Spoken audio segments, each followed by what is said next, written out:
welcome everyone. We'll go ahead and get started tonight. I've been reading through the Psalms in my Bible reading, and I read Psalm 103 this morning, one of my favorite Psalms. Our family memorized it a few years ago. We got up and said it, and still kind of sticks with me.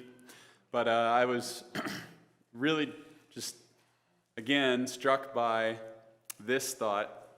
As for man, his days are like grass.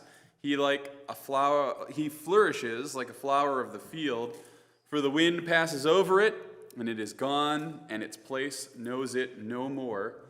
But the steadfast love of the Lord is from everlasting to everlasting on those who fear him, and his righteousness to children's children. We're going to sing number 108, The Love of God, and we'll sing the second verse. Let me just read it, because I think we know the first verse and the third verse really well. But the second verse of the love of God goes like this: when years of time shall pass away, and earthly thrones and kingdoms fall, when men who hear refuse to pray, on rocks and hills and mountains call, God's love so sure shall still endure, all measureless and strong, redeeming grace to Adam's race, the saints and angels' song. Aren't you glad? We are like grass. We pass and fade. Nations, kingdoms, rulers are like dust, and the wind blows and they are gone. But our God, who is loving and good and steadfast, he is from everlasting to everlasting. Let's sing about that tonight, the love of God.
Singing tonight, Pastor. Come on up. Okay, Genesis chapter 1. And I would like to do just a little bit of review from last week. I think it's good to keep up the continuity of the days of creation. I won't review day 1, although I will read what it says because I think it will tie in with what we're going to say later on tonight. So Genesis 1:3, and God said, "Let there be light," and there was light. I'm just stop right there. God saw the light was good. Good divided the light from the darkness, and now I promise I will stop. So God created light on day 1. And then day 2, verses 6 through 8, God created the firmament. Let there be a firmament in the midst of the waters. Let it divide the waters from the waters. And God made the firmament and divided the waters which were under the firmament from the waters which were above the firmament, and it was so. And God called the firmament heaven, and the evening and the morning were the second day. Now, who remembers from last week what the word firmament refers to? Becky? The sky, the atmosphere? Okay, yeah. So what you've got is water above the atmosphere and water below the atmosphere. That's very important when we get to Noah's flood later on, and we did talk about that a little bit last time. So the firmament is the atmosphere, and then there is what is called the hydrosphere. And if you remember from last week, that's the bodies of water and the moisture in the atmosphere. So there's the water above the atmosphere, the water below the atmosphere, which would be on Earth itself. And both of these are unique to Earth and vital to life. Of all the known planets in our solar system that, what do you call them, guys that study the sky? Thank you. Earth is the only one that has a hydrosphere, which is vital to life. So it's unique to life, and it's unique to the planet Earth. Isn't that interesting? I find it to be quite fascinating. So the firmament separated the waters from above and below, and it was not in cloud form. This water had to allow light to shine through, and water vapor is invisible. You can't see it. You look up, you can't see it. It's not a cloud. And so we talked about the fact that this water canopy, that we could, if we could call it that, would accomplish several things. First of all, it would produce a greenhouse effect. So on the whole Earth, there would be a warm temperature all the time. No windstorms of any kind. Later on, we see that there was no rain yet. This would create lush vegetation. There would be no polar ice caps. The canopy would filter ultraviolet radiation, cosmic rays, which would contribute to health and longevity, and would later provide sufficient water for the flood. So we talked about all that last week. Then we also went into day 3, where God established the complex network of waterways, so that in essence they were gathered together. So we talked quite a bit about that. And I don't want to really go through that again because of time, but then verses 11 through 13, plants. And God said, "Let the earth bring forth grass, and herb yielding seed, and the fruit tree yielding fruit after its kind, whose seed is in itself upon the earth." And it was so, and the earth brought forth grass and herb yielding seed after his kind, and the fruit tree yielding fruit whose seed is in itself after his kind. We see that over and over and over. And God saw that it was good, and the evening and the morning were the third day. So plant life is created on day 3, and it appears on earth full grown, with the seed in itself already. And so these plants thus had an appearance of age, just like Adam. It was not an infant. He was a full-grown man. And I mentioned again last week that I'm convinced if in the Garden of Eden you would have cut a tree off, you would have had growth rings. Everything in the earth was created with the appearance of age, and so geologists say, oh, this had to be millions and millions of years. No, God created it with the appearance of age. And the seed already in it, everything's ready to go. So how old were these plants? Well, minutes, but they appeared to be a full-grown age, however long it would take for each plant to be able to reproduce after its kind. And so we have this phrase over and over, after its kind, after its kind. That's just the way God created it to be, and that's the way it always will be. Even though man tries to say different or create different, that's just the way things are.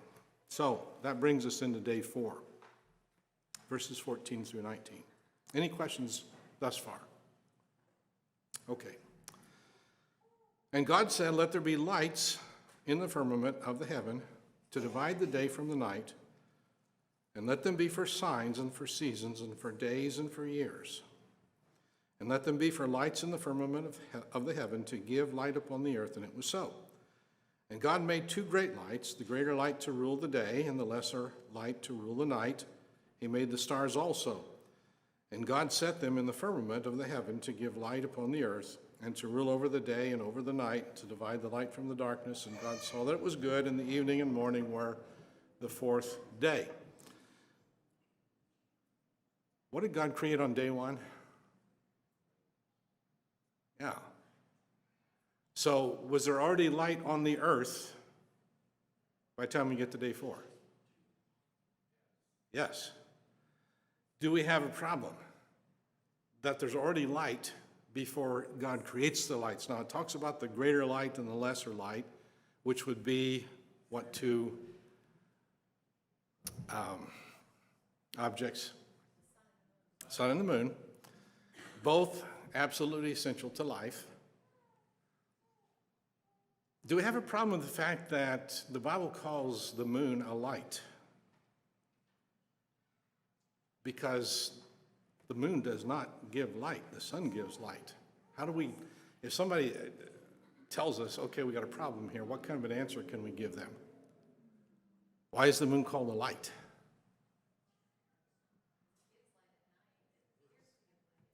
Yeah. So the reflection of the sun on the moon is what makes the moon appear to be giving light, but it gives light unless it's, overcast or an eclipse of the moon. It gives light at night. And both of those are important. The moon, with the tides and everything, just both of them are absolutely critical for life.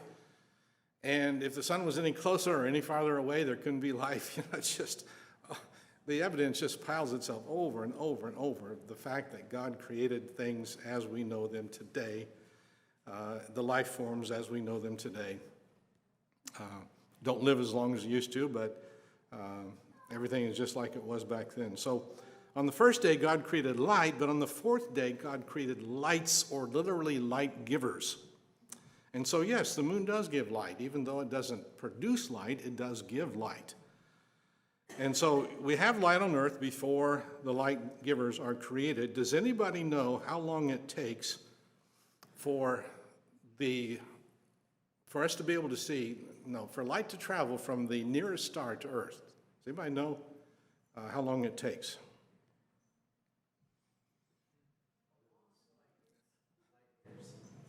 A billion light years. So, when God created those stars, did we have to wait for a billion years in order for the light to? No, it's all bang, and the lights from these stars that God creates are already shining their light so we can see them. Yes.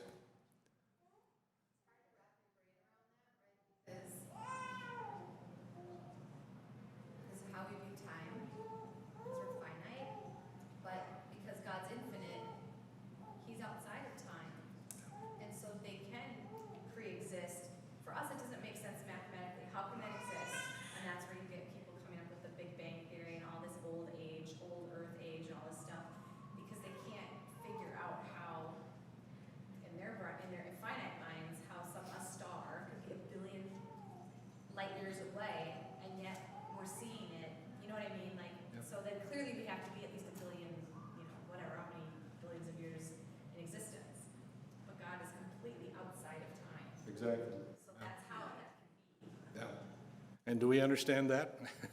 Well, with these finite minds. But is it a problem to us? Absolutely not. We have no trouble at all. I mean, if God could speak the worlds into existence, then that's a piece of cake to have the light from the stars already shining on the earth. I mean, to God, that's, absolutely not a problem. And so, just kind of an interesting thing.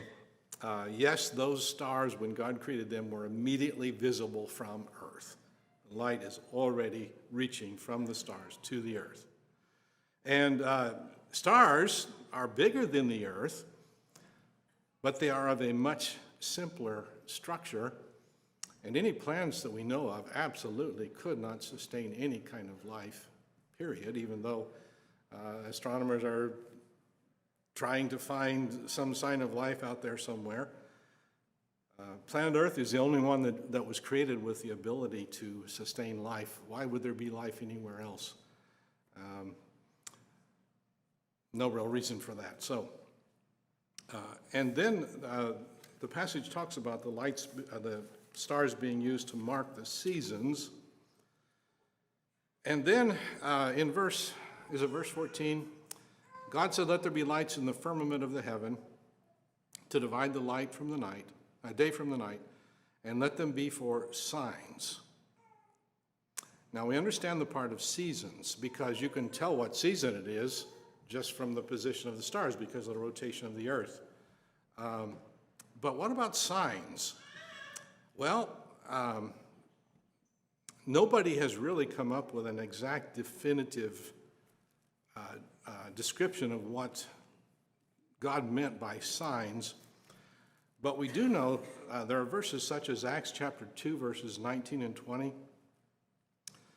"And I will show wonders in the heaven above, and signs in the earth beneath, blood and fire and vapor of smoke. The sun shall be turned into darkness, the moon into blood, before that great and notable day of the Lord comes." So it's possible that those signs would be something in the yet future. Even Henry Morris did not understand exactly what the Bible means by signs. So there are some things in the Bible, but nothing that's anywhere near foundational. I mean, the basic truths of the Bible, even a child can understand. But there are some things that we just have to say, well, I'm not really sure. Yes? I'd say the constellations. Joel mentions a lot of the constellations by name that we use to this day. Right. I think, in because of our society and stuff, we tend to shy away from constellations because of the astrology and all that kind of stuff. Yet, God created the constellations, and they're even named in the book of Joel. Orion and some of the other ones that we look at today, and how you can navigate with those and know times and stuff like that. There's a really interesting video. Do you remember the name of that one about the Bethlehem Star? You seen or heard of that video?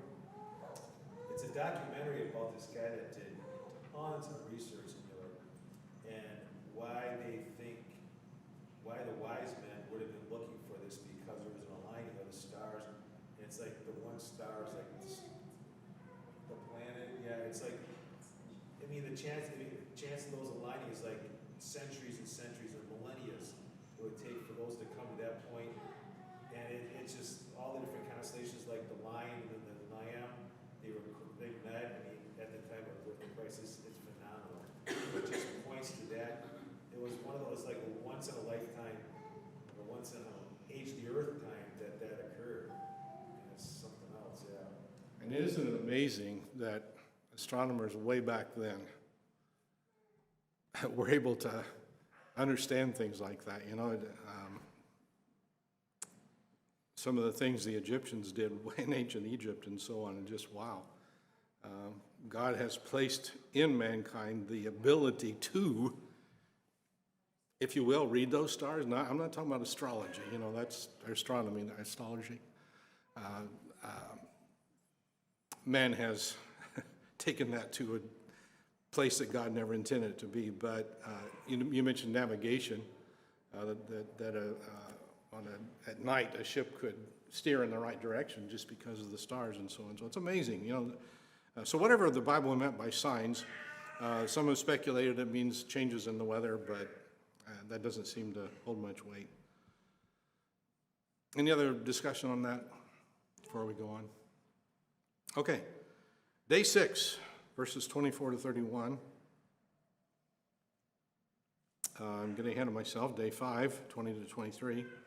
And God said that the waters bring forth abundantly the moving creature that hath life, and fowl that may fly above the earth in the open firmament of heaven. And God created great whales, and every living creature that moveth, which the waters brought forth abundantly after their kind, and every winged fowl after his kind. And God saw that it was good, and God blessed him, saying, Be fruitful and multiply, and fill the waters in the seas, and let fowl multiply in the earth. And the evening and the morning were the 5th day. So day 5, on day 5, the waters literally, suddenly swarmed abundantly with life, not brought forth life. An evolutionist has to be forced to the conclusion that life just happened. The Bible makes it very clear that life just was. The waters didn't bring forth life, they abundantly, suddenly swarmed with life. And the word life is used for the first time here in the Bible. It's also translated elsewhere by the word soul. So men and animals have real life or soul, but plants do not. Now, I know there are good men who disagree on whether we are dichotomist or trichotomists, but I've always understood it this way. If a plant doesn't have a soul, what does it have? Of the 3 parts of a trichotomist. Doesn't have a soul, doesn't have a spirit. Body, is a body. Plants have only a body. Animals, though, have this soul or life principle. And there is a huge difference between a tree and a dog. Now, you can hug a tree if you want to, but I'm pretty sure it's not going to hug back. And if it does, you're in big trouble. A big difference between an animal and a plant. I understand then that the animal has a body and a soul. But humans are very different from animals. They have that additional element, which is the spirit. An animal cannot have a God consciousness. That's the spirit part of man that, in a sense, is dead before he gets saved, but it's still there. That differentiates between humans and animals. So that's this word life, just to point out that the first time it's used in the Bible, it's often translated soul. And then birds were created, whales, all large. The word whales just means all large sea creatures. And by the way, everybody says that Jonah was swallowed by a whale, but the word there is just a big fish that God created. And it wouldn't even have to be a fish that was commonly in the water at that time. It could be one God just made for Jonah. But there is, I'm getting off subject here, but there is a creature called a whale shark that has an air pocket that a human could actually, things that are too big for the whale to just digest goes right into that pocket and could live there. So that was for free, thrown in.